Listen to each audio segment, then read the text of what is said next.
In the heart of the Philippines, where mountains guard ancient stories lives, the Subanin tribe, a people whose language breathes life into their identity.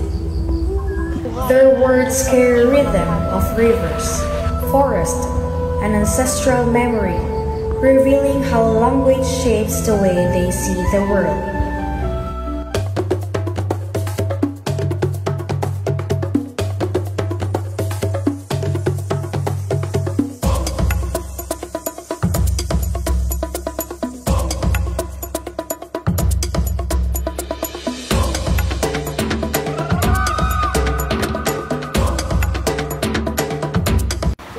In this documentary, we explore how the Subanin language reflects their culture, beliefs, and traditions.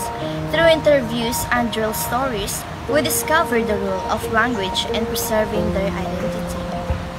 The Subanin, often called the people of river, are indigenous to Zamboanga Peninsula. Their name comes from the word Suba, means river. They rely on rivers to forest, not just for livelihood, but as sacred spaces deeply connected to their culture.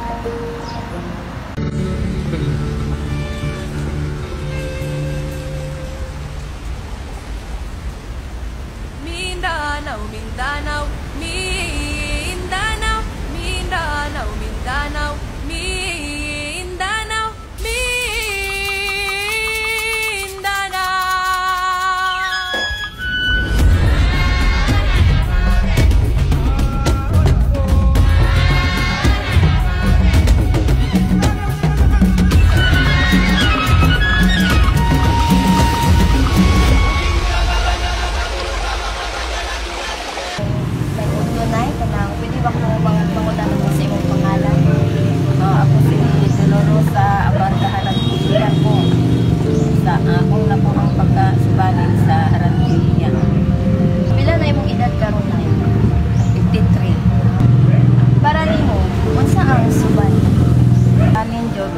kaliwatan yun na siya din.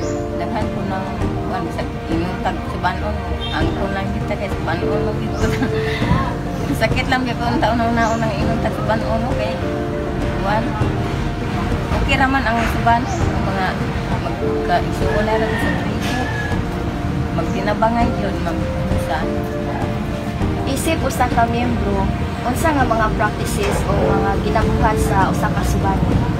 Mga ritual, mga sayaw-sayaw nga sinuban o parya ng mga pirangatan na magtinabangay niya, mag-garden-garden. Sa unsa nga pamaagi nga katabang ang inyong tradisyon sa inyong kinabuhi? Dapat katabang, parya ng mga buwan, mga kaayuhan, bitaw na pangatan sa kaya ng mga scholar, mga estudyante nga wala katabang ko ng mga scholar nila parte sa nabangan nila hatagay ang konsensya wala then isa po ka ng tinulungan mapraktis kita kay inaaral mabutan yung saya sa Subanon The Subanin language is rich with expressions that reflect their values.